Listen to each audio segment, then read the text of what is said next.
Hello there. Good afternoon, everybody. I'm Scott Elliott. I'm the artistic director of the new group. And I want to say welcome to our Why We Do It series here at the new group, which are conversations that we've been having pretty much every week to check in with some of our favorite artists to see what they've been doing during this crazy moment in time. And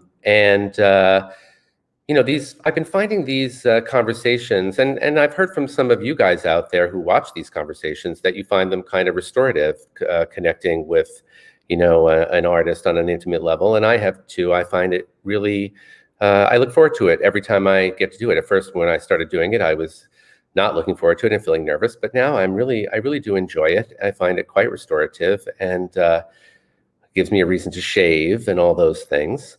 Anyway, just a little housekeeping. We have another one of our benefit readings called The Jacksonian.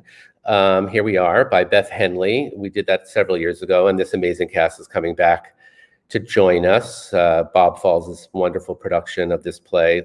Just loved it. We have Ed Harris and Amy Madigan and Bill Pullman and Juliette Brett coming back, and I think it's going to be really amazing. So tune in. It's on August 27th at 7, and it really does help us out when we sell a lot of tickets to these, which we have been, and that's been really restorative to the bank account in this crazy moment in time. Anyway, today I'm really looking forward to talking to my pal, writer, director Erica Schmidt. Erica, are you there? Hi. Hi, Erica. What's up? Not much. How's your quarantine going up there? Doing great. Yeah. Everybody's all in there, just taking care of themselves. You getting out at all? Yeah, we go outside a lot. We're in the country, which is very lucky. So it's extremely rural. There's no one else around. So we see lots of wildlife. Right, but you haven't been seeing friends up there or anything like that? You've been pretty much keeping to yourselves. We've been taking quarantine pretty seriously. Very good for you. Good for you. Got those little ones to look after. How's the new little one, that new doggie? Oh yeah, we adopted a puppy. She's great. Yeah. Mona. Yeah, we adopted dogs around the same time. I have Harry here hanging out. It's nice having a dog in this moment. I really enjoyed it. Popular thing. I guess a lot of people are rescuing dogs. They're rescuing and getting them. I mean, apparently a friend of mine just went on a list to get a dog just from a breeder, and he can't get it until next spring. Wow. Isn't that crazy? Yeah. All right, well, enough about our babies. Let's talk about you. Erica, Erica and I, well, of course, Erica knows this, but I love her work. She's a writer and a director, and I love the fact that she does both. It's a challenging thing in the theater, and it's really hard to, as a producer, it's sometimes hard to put your faith in somebody like that because it's so challenging. And so many times it just doesn't work, but Erica really has it together and really understands all the art form. But Erica, I feel like that the interesting part of you as a human being is all of the life experiences that you've had in the theater and the jobs and the different things that you've had before you even emerged as a director. Tell everybody a little bit about that, because I love those stories, but I'm sure they will too. Okay, so I came to New York over 20 years ago, really dating myself. And I just had an undergraduate liberal arts degree, and I did an internship at Juilliard in the costume shop for a year. And at night I would do wardrobe. I would do like I don't know what they call it, sub positions for people over the holidays when they left. And because of Juilliard, I was able to they would call the shop and say, is there anyone who can do it? And I got to work on How I Learned to Drive and As Bees in Honey Drown, and Michael Sexton did Trudy Blue. And I was in the room with a lot of directors who were working at like a really high level, and I was able to kind of learn just by being in the room, by being in tech for hours and hours, by watching actors work. And so wardrobe was sort of my entry point to observe. It was like my grad school, basically. And I also tried to act, not extremely successfully. I did. Um, I was in, Lee Silverman wrote and directed a one-person show about Brandon Tina, the person that Hilary Swank played and won the Oscar. Unfortunately, it was right at the same time. Played Brandon Tina? I did, yeah. Oh, For Lee. I knew that you did something with Lee, but I didn't know that you played Brandon Tina. She was extraordinary. She was so. Did she write? Lee wrote it? Lee Silverman wrote it? She directed it, yeah. It Oh, was wow. She's a real talent. French Festival, and I think it won an award in the French Festival. I wasn't in it. And then she moved it to the Present Company, which was downtown on Stanton Street. And I auditioned for it, just randomly. And she cast me, and yeah, she was really wonderful. That was about the high point of my acting career. And then a couple years after being out of school, I sort of looked around and all of my friends were actors. We all wanted to work. And I just thought, well, maybe if I just direct something, I can give everyone else the opportunity to have great roles. And then next time they'll let me play the part and they can direct. And so I did a Romeo and Juliet in a parking lot, actually, because of having done Brandon Tina. It was next door in the parking lot next door to the Present Company. They let me use it for free if I cleaned it out. So I cleaned it out.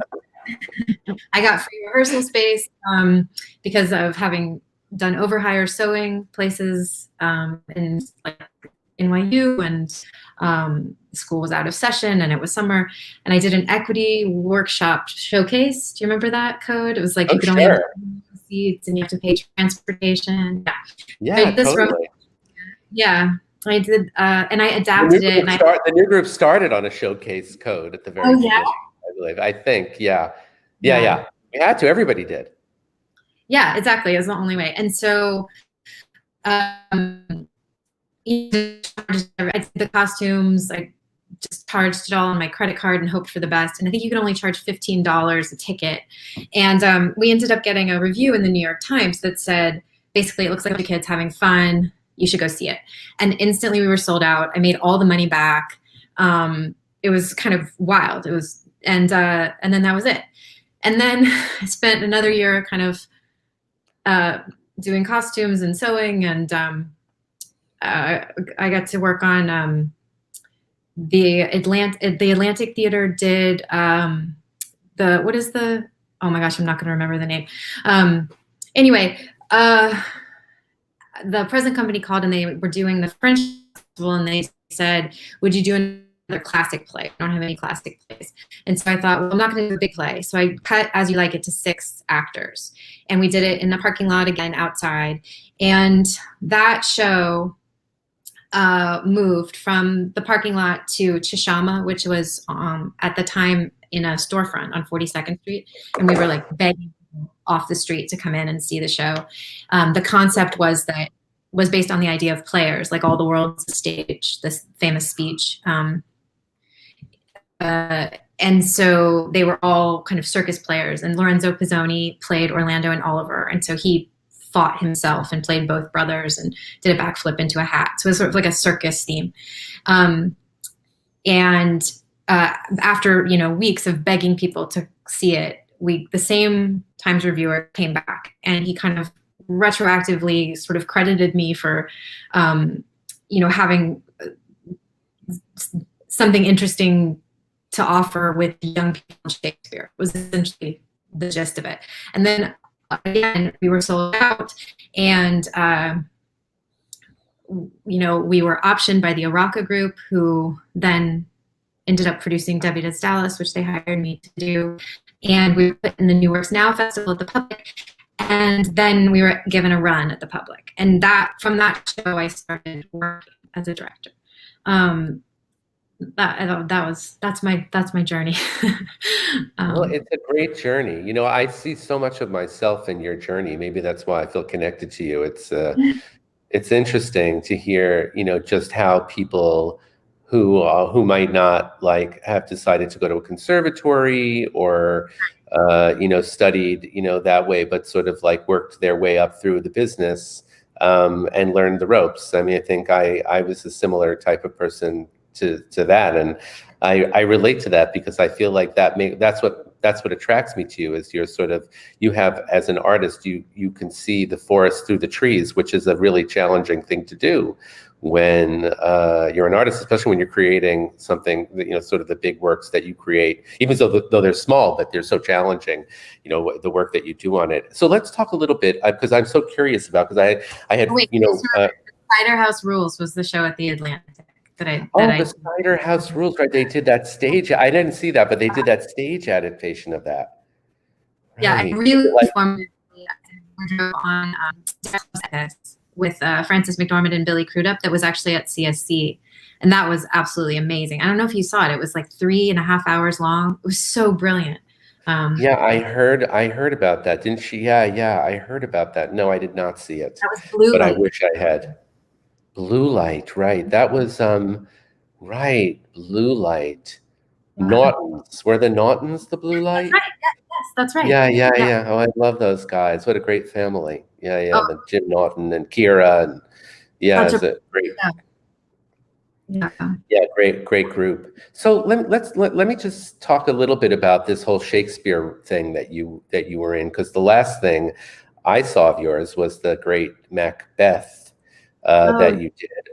It was so amazing. I remember I went on a matinee, and it was such a great experience seeing it. I had missed it the first time around, and so I got to see it the second time around. But I was really fascinated just hearing about like what you were doing with it and with the girls. And I always think like, oh, how is that going to make sense? But for some reason, it made sense. And so, like, how do you delve into those works and carve them in a way to serve, well, your vision? Well, usually it starts with limitations, like a series of, for example, the Macbeth, I was hired by Juilliard and I was told I could do whatever Shakespeare I wanted, but I had 4 women. And so I knew that I wanted to do Macbeth because I wanted to focus on the witches as young girls. And I was thinking of the women of Juilliard as young women. And so I was interested in that clash of schoolgirls as witches. And yeah, so I had to play for 4 actors, and that informed all of the doubling. And then ultimately out of that production, I came to feel that Banquo doubling as a witch wasn't super successful for the storytelling. In that first scene, it's really confusing and hard to follow, and also in the banquet scene. So I wanted to bump it up to 7 actors so that the characters could be separate from the witches. Macduff, Lady, Banquo, Macbeth, and then the 3 witches. And I talked to Braden Abraham at Seattle Rep, and he was willing to try a workshop of it. So we did a workshop of it with 7, and I felt that it was much more successful. And then we did a run there, and then from there we moved to Red Bull, and then from Red Bull to Hunter, where you finally saw it.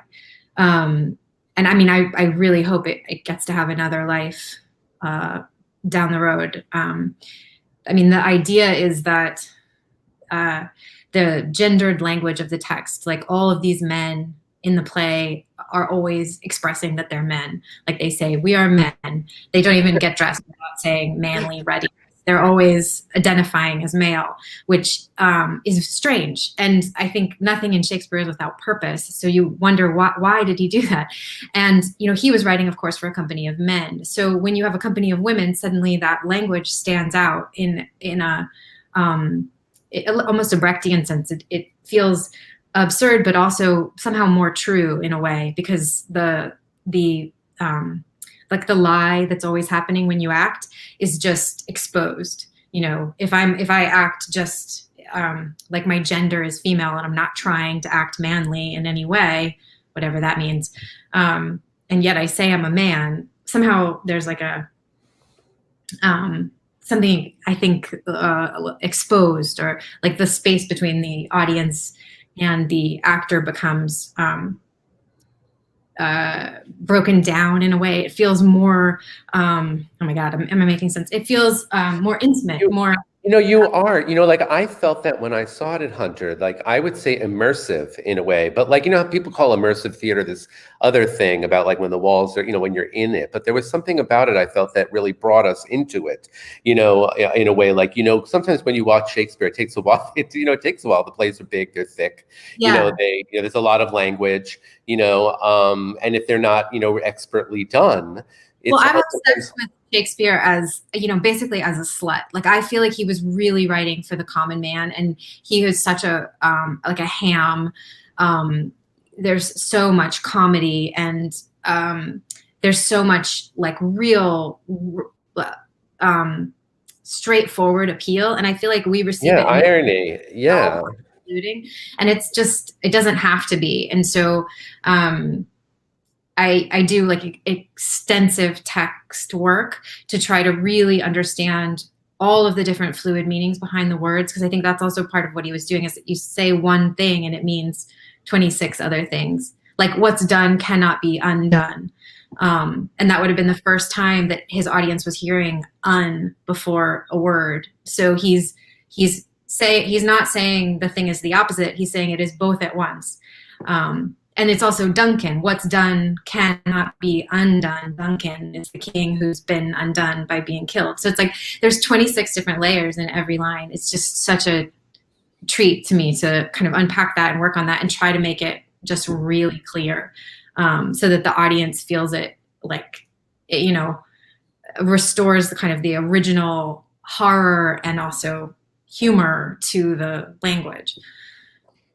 I think it's amazing the way the way you're thinking about all this. I haven't spoken with you about this at this way, your Shakespeare work, but is this stuff that you thought through, that how it responds to you, or did you have some great teacher who took you, through the plays and sort of explained? Because I'm not a Shakespeare scholar, and I do not know Shakespeare, I don't think, anywhere near as well as you do. But like, I sort of wonder, like, how do you come to these sorts of thoughts, or how do you delve in here? Like, is it just because you've always loved Shakespeare, that you've always been in the plays, because you seem so, and I felt it in the Macbeth, you could feel, your hand in it, and it made it very clear in your world, in the world that you created, which was the sort of miracle of that production, I think. I took Shakespeare classes in college. Was that Vassar? Were you a Yeah. Vassar person? Yeah, right. And I read all of the plays in my time there. And when I was in New York, I interviewed with Sir Peter Hall to assist him on Troilus and Cressida. Well, that's the Troilus and Cressida, but he says Troilus and Cressida because it scans. I have to ask you one question. I'm stopping you for 1 second, but we're going to go back to this. Is it true that he directed Shakespeare with a baton, like that he conducted the language? A pencil. Amazing. So you had a really good language education around the whole thing. Him, I mean, rest his soul. I loved that man. I learned so much from him. But he would direct with his eyes closed, listening to the language, and he was an absolute stickler about the language. And because he had started the RSC and then run the National, he had copies of each of the cuts for like every production of Troilus and Cressida that had ever happened at the RSC. And so he would have me look at the thing and say, did they cut that word? And I would say, yes, they cut that word. And he would say, what year? And I would read the year, and he would say, oh, that was Ray Fiennes. He probably just couldn't say that word. Whatever. I mean, it was like an incredible education. Yeah, but he was obsessive. Like even something like Troilus, where you're saying somebody's name and it has to feel intimate, he would make you say Troilus. With like, it's true for Troilus, true for Troy, I think is one of the lines. Anyway, it was that was a really strict education, from which I benefited tremendously. But then from there, it's really been, just practice. Just the more I do the work, the more I work on the plays, the more I learn about the language. And also there's so much overlap from play to play. So it's it's really like a treasure chest or like a scavenger hunt to keep, finding different ideas in the same ideas in different plays over and over again. It's kind of beautiful. And then I did Richard II at the Old Globe with Barry Edelstein, and of course Barry is a tremendously experienced Shakespeare scholar, and he went over my cut of the play, which I was so nervous about to turn into him, because a lot of the time I do these small Shakespeares, that are kind of adaptive. And this was a very big Shakespeare with, huge cast on a big stage with a big audience. And I was nervous about it. And he only had a few comments. And one of them was, you need to write. So there was like a transition that didn't make sense because of a cut. And he was like, oh, just write something for it. Like make fake Shakespeare, basically. And it was, I haven't really thought about it before we're having this conversation, but it was like a gift that someone who was so knowledgeable about Shakespeare was like, you have permission to, to make something that makes it immediate, to create a line, Wow. I never thought of that either, but that is, yeah, I see. That sounds so freeing. It was. I mean, that does. Good for Barry. Yeah, I respect him a lot. Yeah.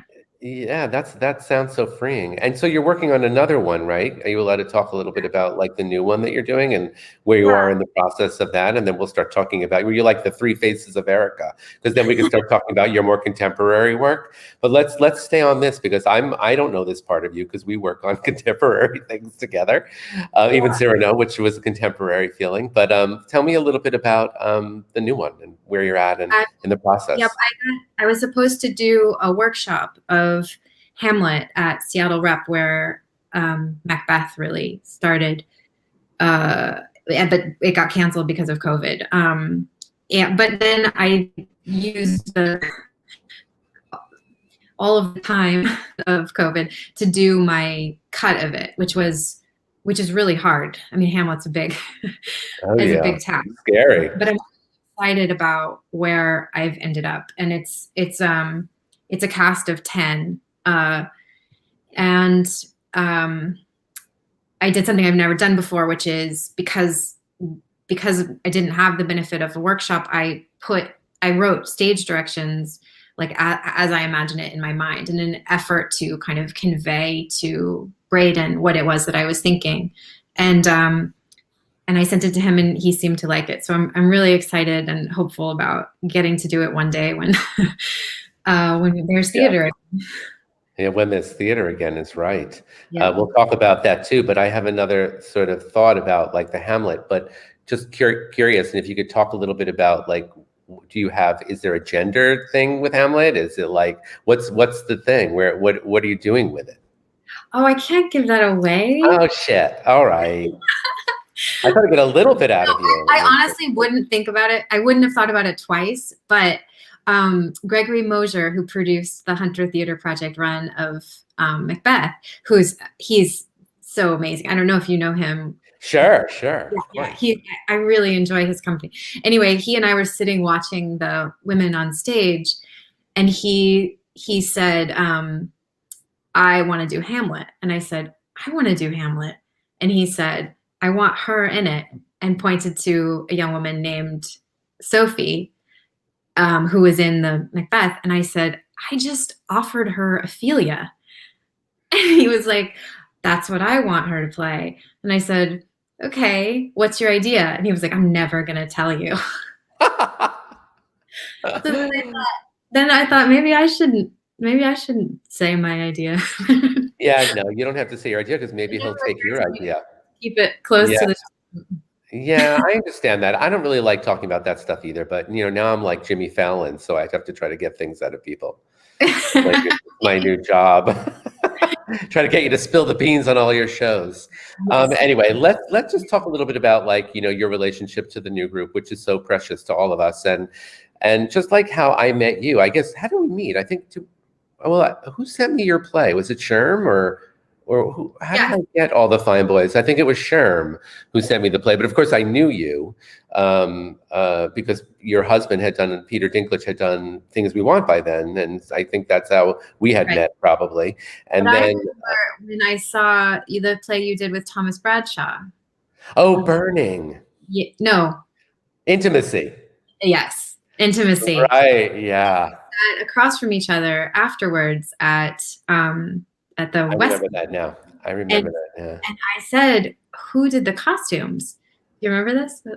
I don't remember this part, but I know who did them. I know. Right. I said, "Who did the costumes?" And you said, "I did."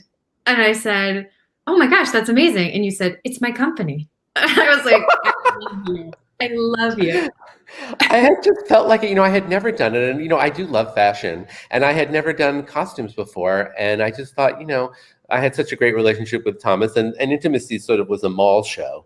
So I decided to sort of, a shopping mall show. So the clothes came on an awful lot in that show. And I Yeah, thought like, oh, maybe I would give it a go. I really did enjoy doing it. Although, one of my favorite costume designers, you probably know her, Susan Hilferty.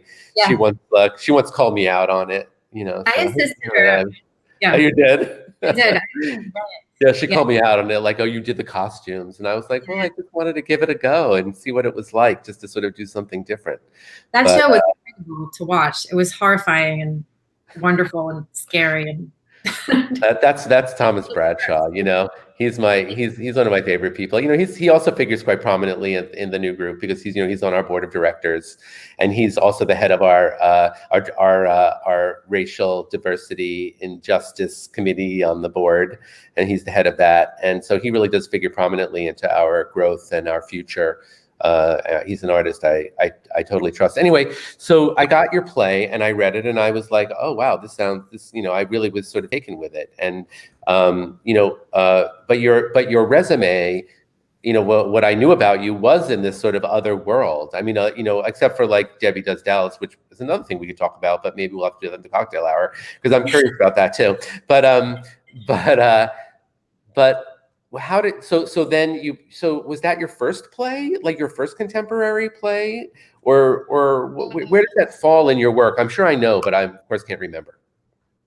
um well, I started out doing more adaptation, of Shakespeare and then of Debbie Does Dallas, and also a classic in its own right. And then I wrote a play. I had a Princess Grace fellowship with the Director's Company, and I was working on the Canterbury Tales, and Michael Parva was running it, and he really encouraged me to kind of write my own play, like move away from the adaptation, move away.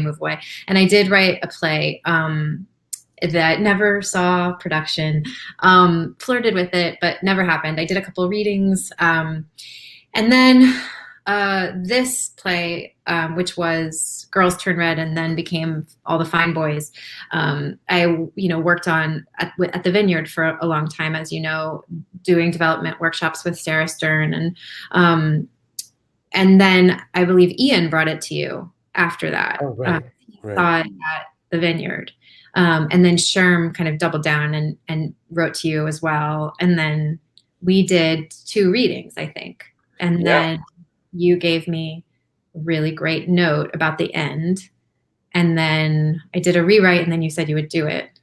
But I remember, I think I've said this before to you, but I remember where I was on the street when you called me and told me you were going to produce my play. And honestly, it was like one of the happiest work moments of my life. I was really, really so excited. I said it when you guys did the benefit. Yeah. Oh, right. That was such a beautiful speech. Yeah. We honored Erica this year at our benefit with Peter and Abby Merrill, our board president. That was that was the last night we all saw each other. No, that was the end. That was the end. Several of our friends who were at that thing, everybody says it was the last night we all went out. We're all going to remember that. We're all going to remember that gala benefit forever. Yeah, really lucky you got it in. So many people had to cancel. I know, And and I guess we're all lucky we didn't get COVID because, I yeah, think I kissed about 400 people that night. It was one of those things like where people were sort of saying, should we, shouldn't we? But, yeah, as the host, I felt if somebody wanted to hug me, I let them, yeah, it was, going down with the ship. Or, I thought I better go, if I'm going to go down, I'm going to go down with the ship, because it's such a good ship. I love the ship, and I hope that anyway, we'll get live again, and we'll be in the same room again one day. Might be another year or so, but it'll happen. yeah. But I had I did feel a very rare thing on Fine Boys, working with you, that when it came to the end of the run, and I felt like Abigail Breslin, who was in it, was just so tremendous at the end of the run. Like, she just grew and grew and grew. Not that she was ever needed to grow, but it just kept getting better and better in this way that was sort of staggering to me. And by the time it closed, I felt happy. Like, even though it got bad reviews and whatever, to me it was actually fulfilling, and I never feel that way. I always feel dissatisfied, and so I'm grateful to you for that. Thank you for that. well, please, it was my pleasure. I don't do anything out of just to be a nice person. I do it because I believe in. No, I mean, I like to think I'm a nice person, but then I really do things, and work with artists and want to support artists, forever. I'm sure well, you came back, and like that was, our second wonderful collaboration was your Cyrano, which of course, as you know, I mean, I loved all the Fine Boys and I loved that cast and I remember it so vividly. But Cyrano really won my heart, like that musical remains one of my, my boyfriend Eric, we always say it was one of our favorite musicals we ever experienced. And so, and that had a really interesting sort of journey. You did a bunch of workshops. Well, tell us about the Cyrano journey and how you came to the piece. And I mean, I know it's a long story, but it's a good story. So tell us how you came to it. In 2015, Michael Gennaro was at the Paper Mill, and he commissioned me to do an adaptation of Cyrano. And I did one. But did you ever imagine you would be doing it at the Paper Mill? I mean, it just seems like such an interesting. You did, yeah. I did Carnival there with him, and it was really. I mean, I think he lost some subscribers because it was a pretty dark version of Carnival. But your version of Carnival, of course, would be dark. I do comedy too. People say that about me too. They always throw me under the dark bus, but we know we have senses of humor and comedy. Well, that's where comedy comes from, right? But yeah, so I did the adaptation, and then we were gonna sort of look for composer and lyricist, and I wrote him this long email, which I found when we were gonna do the show again, where I basically was like, I think it needs to be someone who's more of like a rock and roll sensibility and through composed, I don't think it should be traditional in any way. And years passed, and then Michael went to the Goodspeed, and he called me and said, can we revisit that Cyrano? And so I went to the Mercer Colony for a week to work on it. And I said, I want to work with the band, The National. And he said, well, that's totally impossible. It's never going to happen.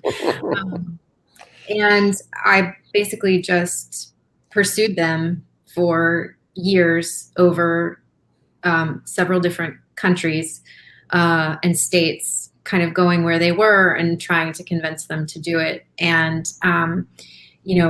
sort of being a little bit deceitful and saying that it would only be four or five songs. And then over time it became, 20 or so, kind of organically. And then Michael heard a section of the bakery scene with Bryce and Aaron Dessner, who write the music, with their music underneath, and he said he would produce it.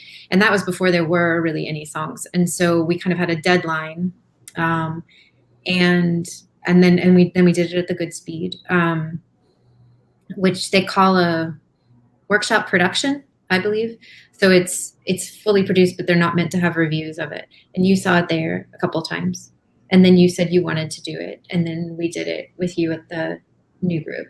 Um, yeah, so that's been and there were workshops prior to the Goodspeed, but not many. I mean, in I some saw ways, that workshop. I saw the workshop. That's actually where I told you I wanted to do it. The first I saw the workshop with Haley, and yeah, and Chris Abbott at the time, right? Wasn't Chris right. Abbott?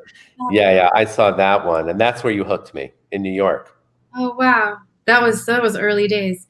Um, Yeah, we have been talking about it all that time. Yeah, that's why I yeah, came to good. I don't usually go see things many times out of town. That's why I think I came 3 times up there to Goodspeed. It was so great. um, yeah, I do. I think it. It's still developing in my mind every day.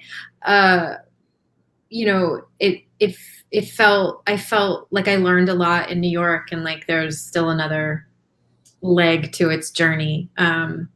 Well, there is another leg to its journey because they just announced that there's going to be a film adaptation of it. And so I guess that's the next leg to the journey, right? Like that's Yeah. the next time people are going to see it. And this is amazing for you and for us, for everybody who touched it. We're also proud of you, and excited to see, how far you take it in the next round.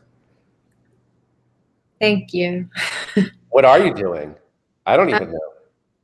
Well, Joe Wright is the film director who has an extensive resume. He did Atonement and Darkest Hour and um, Pride and Prejudice and Anna Karenina, a million things, and he has a really dead on kind of aesthetic to the adaptation that I created, and he. So you're collaborating with him. You're writing the screenplay, obviously, yes? Yes.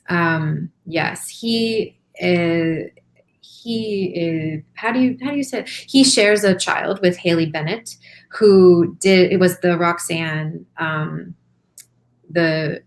who did the workshops and then also at the Goodspeed. And Yeah. so he saw workshops and then he saw it at the Goodspeed. And from there he said that he wanted to make the film of it. Which I sort of thought, okay, it just seemed impossible to me. But now we're, pretty deep in working on it. I'm writing the screenplay. He's of course directing it. And he's very exacting. It's Oh, he gives you nice exact notes.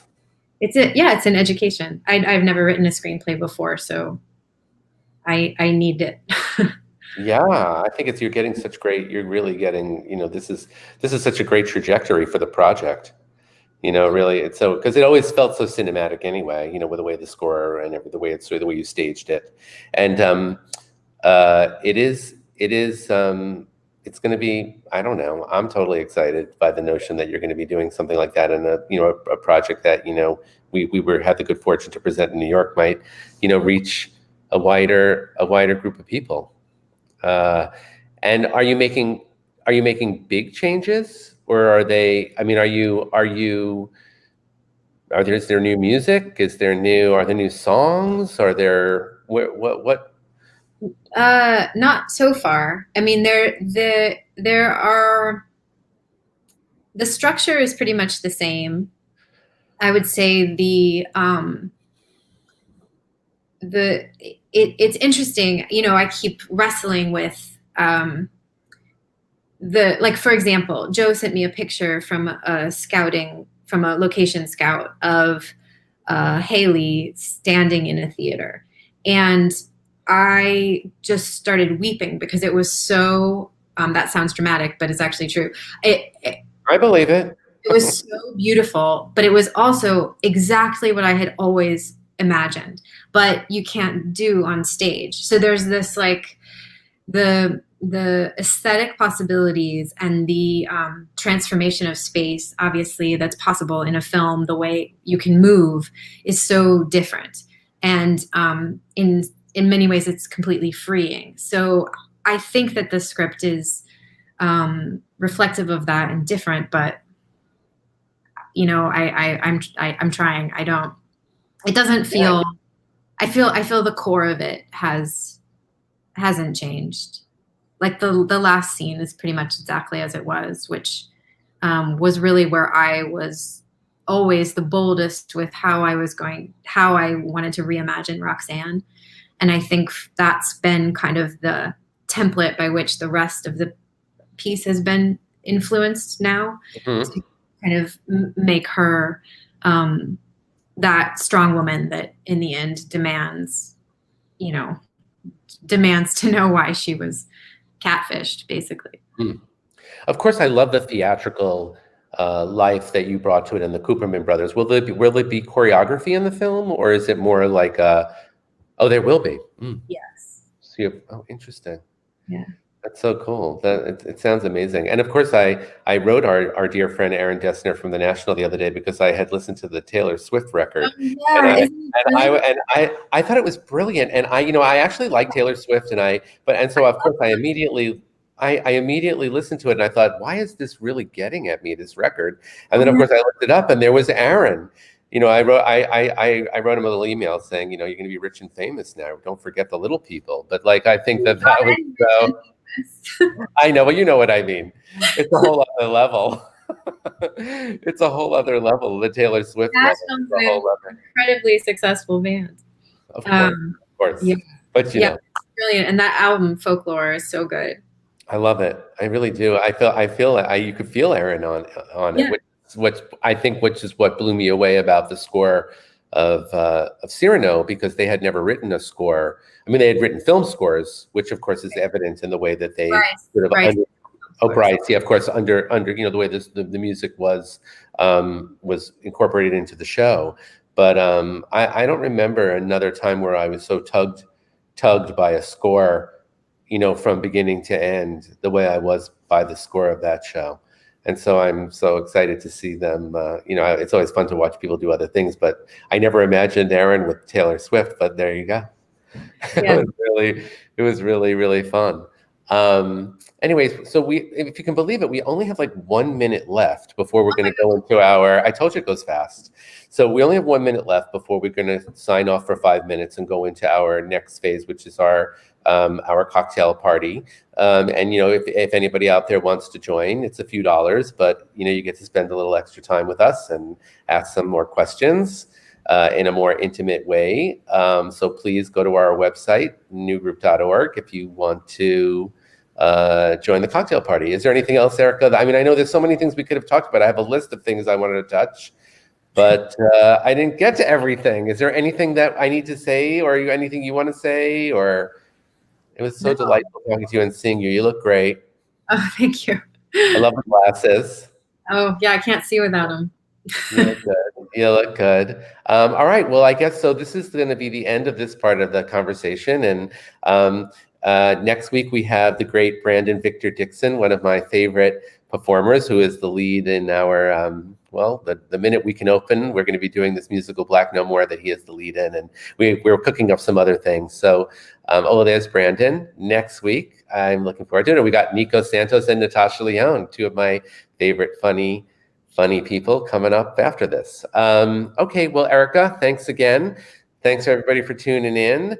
And Erica, I'll see you in 5 minutes on the Zoom cocktail hour. Okay. Thanks, everybody. Bye. See you next week.